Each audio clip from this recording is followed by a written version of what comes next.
غسل سے متعلق کچھ احکام پڑھیں گے، چونکہ ہمارے ابھی طہارت کا ہی باب چل رہا ہے۔ غسل کب فرض ہوتا ہے اور غسل کا طریقہ کیا ہے؟ رسول اللہ صلی اللہ علیہ وسلم نے فرمایا ان اللہ لا یستحیی من الحق، اللہ تعالی حق بات کو بیان کرنے سے حیا نہیں کرتے۔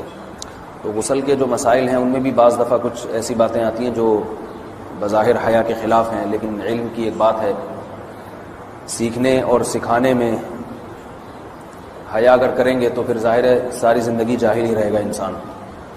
اور غسل کے مسائل سیکھنا اس لیے ضروری ہے کہ غسل جب فرض ہوتا ہے تو جب تک مکمل غسل نہ ہو آپ کی نماز ادا نہیں ہوتی۔ رسول اللہ صلی اللہ علیہ وسلم نے فرمایا الماء من الماء، حدیث ہے کہ غسل فرض ہوتا ہے خواہش نفس کے ساتھ جسم سے منی خارج ہونے سے۔ مرد پہ غسل کب فرض ہوگا؟ جب اس کے جسم سے شہوت کے ساتھ منی خارج ہو۔ منی بالکل سفید رنگ کی چیز ہے، ایک ہوتی ہے مزی۔ شہوت پیدا ہونے سے اگر کسی کے مرد یا عورت کے صرف رطوبت خارج ہونا شروع ہو گئی، اس سے غسل فرض نہیں ہوتا۔ جب تک مکمل شہوت پوری نہیں ہو جاتی اور مادہ منویہ خارج نہیں ہو جاتا، چاہے احتلام کی صورت میں ہو یا کسی بھی طرح سے ہو۔ مردوں کے ساتھ چونکہ یہ بہت زیادہ ہوتا ہے نائٹ فال کی صورت میں، مردوں پر غسل کی یہ صورت بہت زیادہ فرض ہوتی ہے۔ جیسے ہی بلوغت ہوتی ہے تو احتلام شروع ہو جاتا ہے، ہفتے میں 1 دفعہ 2 دفعہ 3 دفعہ، بعض نوجوانوں کو روزانہ بھی 2 دفعہ ہوتا ہے،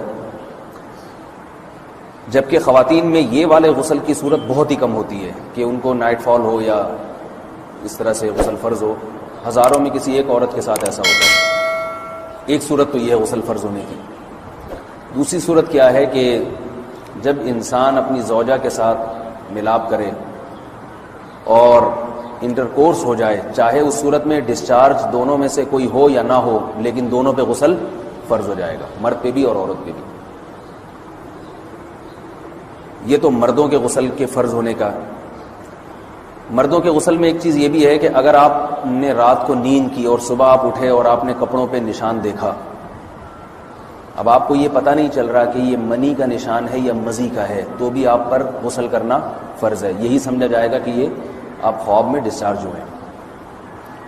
عورت پر جو غسل فرض ہوتا ہے ایک اور صورت میں ہوتا ہے کہ جب خواتین کو ایام آنا بند ہو جاتے ہیں، حیض یا نفاس سے جب پاک ہو جائیں، تو بھی ان پہ غسل فرض ہے۔ یہ تو غسل کی فرضیت سے متعلق احکام تھے۔ کچھ چیزیں ایسی ہیں جن میں غسل سنت ہے، فرض نہیں ہے۔ جمعہ کے دن غسل کرنا، رسول اللہ صلی اللہ علیہ وسلم نے بہت زیادہ تاکید کی ہے۔ سنت کی 2 قسمیں ہیں، سنت مؤکدہ اور سنت غیر مؤکدہ۔ مؤکدہ وہ ہوتی ہیں کہ جن کو چھوڑنے کا اگر کوئی معمول بنا لے تو گناہ کا خطرہ ہے، اور ایسا شخص قابل ملامت ہے، اسے شریعت ملامت کرتی ہے، برا بھلا کہتی ہے۔ تو غسل سنت مؤکدہ ہے، ہفتے میں 1 مرتبہ، چاہے جمعے کے دن ہو یا کسی بھی دن ہو۔ جو مسلمان ہفتے میں 1 دفعہ بھی نہیں نہاتا، وہ کتنا ہی نیٹ کلین ہو، مگر شریعت کی نظر میں وہ قابل ملامت ہے، اسے تانے دینے چاہیے کہ شرم نہیں آتی ہو مسلمان مگر رہتے ہو بھنگیوں اور چماروں کی طرح۔ ملامت تو اسی کو کہتے ہیں نا۔ اس کی دلیل رسول اللہ صلی اللہ علیہ وسلم نے فرمایا، صحیح حدیث ہے، حق علی کل مسلم ان یغتسل کل اسبوع مرۃ، کہ ہر مسلمان پر لازم ہے کہ وہ ہفتے میں کم از کم 1 مرتبہ غسل کرے۔ ہر مسلمان پر لازم ہے، چاہے اس پہ غسل فرض نہ بھی ہو۔ اور کس دن بہتر ہے؟ جمعہ کے دن۔ نبی صلی اللہ علیہ وسلم نے حکم دیا ہے کہ جمعے کے دن غسل کیا جائے۔ امام احمد ابن حنبل کا مذہب یہ ہے کہ جمعے کے دن غسل کرنا واجب ہے، صرف سنت نہیں ہے بلکہ واجب ہے، لیکن جمہور کا مذہب یہ ہے کہ سنت عمل ہے۔ غیر مسلم جب اسلام قبول کرتا ہے تو اس وقت بھی اس کے لیے غسل کرنا سنت ہے۔ جب ہم مردے کو نہلاتے ہیں تو جو مردے کو نہلائے اس کے لیے بھی خود غسل کرنا افضل ہے، سنت عمل ہے۔ عید کے دن غسل کرنا سنت عمل ہے۔ تو یہ وہ تمام مواقع ہیں جن میں غسل کرنا رسول اللہ صلی اللہ علیہ وسلم کی سنت ہے۔ غسل کا طریقہ کیا ہے؟ غسل میں 3 چیزیں فرض ہیں: منہ بھر کے قلی کرنا، ناک میں پانی ڈالنا کہ ناک کی جو نرم جگہ ہے یہ اچھی طرح تر ہو جائے، اور پورے جسم پہ ایک مرتبہ پانی بہا دینا کہ جسم میں بال کے برابر جگہ بھی خشک نہ رہے. یہ تو ہے فرض، یعنی یہ کام کسی نے کسی بھی طرح سے کر لیا تو غسل ادا ہو جائے گا، چاہے اس کی نیت غسل کی تھی یا نہیں تھی.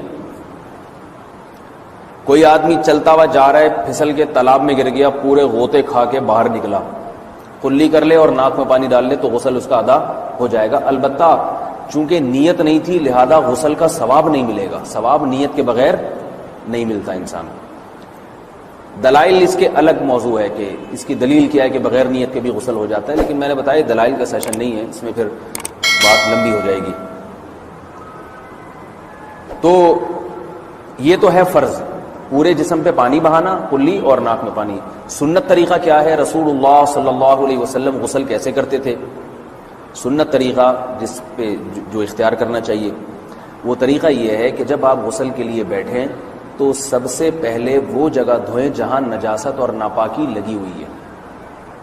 نائٹ فال ہوا، کسی کو احتلام ہوا، تو جہاں جہاں گندگی لگی ہے پہلے اس جگہ کو دھوئیں.